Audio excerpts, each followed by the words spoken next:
If this story were pitched in Hollywood, it would be rejected as fantasy. How could one man, an immigrant, dominate three entirely different worlds, sports, cinema, and politics, within a single lifetime?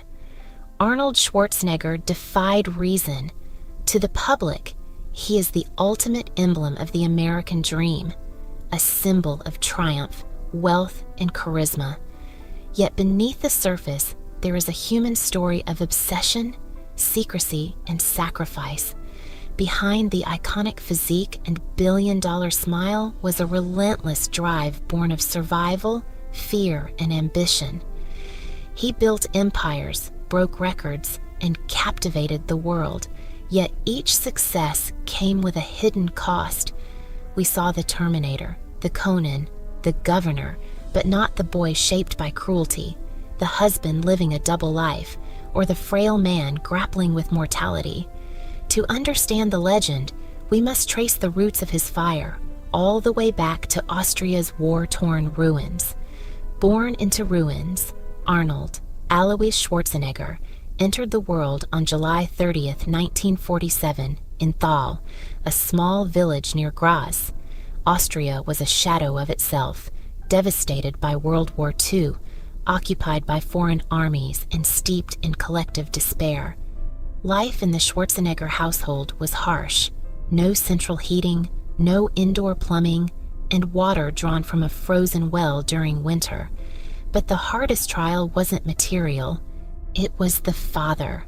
Gustav Schwarzenegger, the local police chief, carried the weight of a defeated generation and the remnants of Nazi ideology. Authoritarian and volatile, he ruled the household with fear and intimidation. Childhood, for Arnold and his older brother Meinhard, was a regime of discipline, expectation, and punishment. It was a crucible, brutal yet defining. Where many might have broken, young Arnold began developing a mental resilience that would eventually propel him far beyond the confines of his village and the shadow of his father. The father, the rival, and the bruised boy, Gustav Schwarzenegger made competition a daily ritual, favoring Meinhard while dismissing Arnold's attempts. Childhood breakfasts became arenas for survival where praise was a scarce commodity. Physical punishment, hair pulling, belt lashes, was routine, often leaving Arnold bruised but undeterred. Meinhard, though initially celebrated, later succumbed to alcohol in a tragic car crash while Arnold adapted. He detached, observing his family, village, and country as alien landscapes. That detachment became his weapon and motivation. He refused to be confined by their limits. A seed was planted. He was destined for something greater. Despite ridicule from his mother and derision from his father, Arnold cultivated a vision that extended beyond Austria's gray post-war reality. Survival was no longer enough. Ambition became his only path forward. His escape would be forged not through rebellion, but through obsession, discipline, and eventual mastery of his own body. The dark theater and the American dream. Arnold's direction arrived in a darkened movie theater. Newsreels of America dazzled him. Towering skyscrapers, shiny cars, and people radiating vitality. America was the antithesis of Thal's bleakness and became his ultimate goal. Inspiration struck harder when he glimpsed Reg Park on a magazine cover. A British bodybuilder turned Hercules on screen. A living proof that strength, fame, and cinema could converge. The path became clear. America was reachable. The dream crystallized into a plan. His mother recoiled at the sight of oiled, half-naked men, fearing obsession. His father sneered at his ambitions. Yet Arnold's resolve hardened. He wasn't chasing mere fantasy. He was constructing a life blueprint. From this point forward, the gym would become his sanctuary, the screen his roadmap, and America the prize that would define every choice, every sacrifice, and every struggle for the rest of his life. The gym as a prison break obsession became action. Arnold trained with a fanaticism that terrified peers. He broke into the gym on closed days, lifting in freezing temperatures until his hands adhered to the iron bars. Training was no longer physical. It was existential, a blueprint for escape. During mandatory military service at 18, he continued this regimen, often abandoning rest to push his body further. Defying rules, he traveled to Stuttgart, Germany, to compete in the Junior Mr. Europe contest, with no proper gear or experience, and won. Imprisoned for a week upon return, he found triumph in solitude. The brig became a proving ground.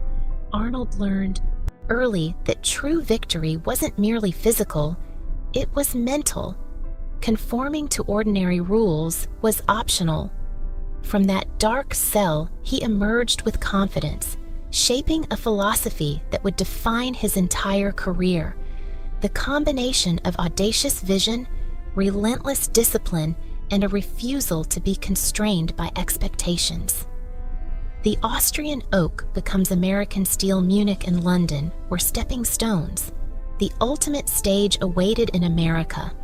At 21, Arnold landed in the United States, a foreigner with a thick accent, a gym bag, and unshakable belief in destiny.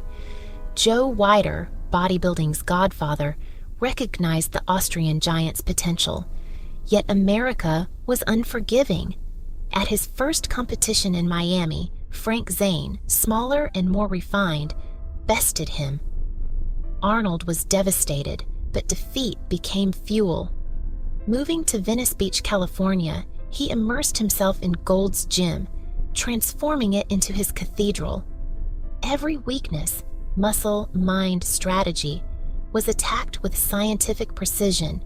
Sun, sweat, and camaraderie defined this era, but underneath the surface, Arnold cultivated a ruthless psychological edge, learning to manipulate rivals' doubts, planting seeds of insecurity, and dismantling confidence before stepping on stage. Winning was no longer enough. Dominance required conquest of both body and mind. Pumping Iron, the first blockbuster, Arnold's brilliance was immortalized in the 1977 documentary Pumping Iron. Facing Lou Ferrigno, a physically superior rival, he deployed the same psychological tactics: charm, humor, and subtle intimidation. Ferrigno was dismantled before the competition even began. Arnold's charisma, combined with strategic genius, captivated audiences. His comparison of the gym pump to sexual satisfaction shocked and amused, creating cultural electricity. By the mid-1970s, Arnold was Mr. Olympia 6 times consecutively, transforming bodybuilding from niche subculture to mainstream phenomenon. Fame and fortune followed, yet he wasn't finished. The gym had given him the body. Now he would turn ambition toward Hollywood. Every conquest reinforced his belief. Limitations existed only for those who accepted them. His journey from Thal to Venice Beach was proof that vision, discipline, and audacity could bend reality to one man's will. Conan and the birth of a new genre. Arnold's first breakthrough came with Conan the Barbarian in 1982. The film defied expectations. Critics puzzled, audiences enthralled. Arnold embodied the character, turning swords into extensions of his physical and psychological presence. He was primal, unstoppable, and iconic. The movie laid the foundation for a new cinematic archetype, the muscle-bound hero with intelligence, humor, and psychological mastery. Success wasn't just about aesthetics. It was about creating myth in real time. Arnold's philosophy transcended bodybuilding. Domination required preparation, strategy, and perception. By conquering cinema, he proved that the principles guiding his rise, obsession, planning, and relentless adaptation, Applied across disciplines, Hollywood had underestimated him, and he would not be denied again. The Terminator, a Machine is Born 1984's. The Terminator cemented Arnold as a cultural phenomenon. The sci-fi thriller created a machine immortalized in popular consciousness. Physical presence, accent, and psychological intensity merged into an unforgettable character. Behind the spectacle was the same formula that defined Arnold: meticulous preparation, psychological mastery, and the conversion of personal traits into professional tools. By turning obstacles into opportunities, he reshaped film history. Yet for every cinematic triumph, personal sacrifice lingered. The relentless pursuit of excellence meant hidden costs, private struggles, fractured relationships, and the quiet toll of ambition. This duality, public triumph, private sacrifice, would follow Arnold through every arena he conquered, from screens to stages to government chambers. Sacramento and the action hero, governor politics, became the final frontier.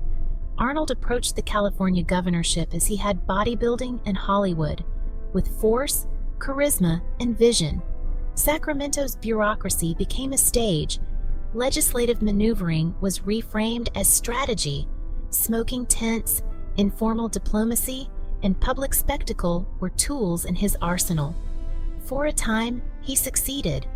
Socially liberal, yet fiscally conservative, the post-partisan governor became the world's most famous politician. Achievements in environmental legislation and infrastructure reinforced the myth of invincibility. Yet politics revealed an immutable truth. Even the most disciplined, charismatic individual is vulnerable to systemic resistance and personal demons. Power could inspire or isolate. The inner fire that had built empires could just as easily threaten to burn everything. Ambition exacted its toll, and Arnold's life remained a study in contrasts, triumph and sacrifice, myth and flesh. The price of total ambition. Arnold Schwarzenegger's story is not just one of success, it is a meditation on obsession, resilience, and consequence. Born into devastation, molded by cruelty, and driven by vision, he conquered arenas unimaginable to ordinary men.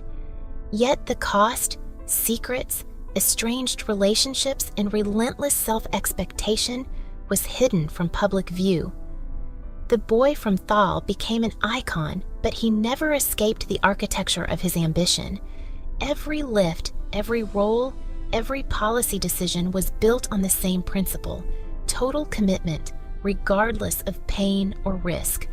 His life invites reflection on the human desire for achievement. Greatness demands sacrifice, and even triumph carries shadow. Ambition can create legends, but legends are fragile, living on the precarious balance of flesh, will, and consequence.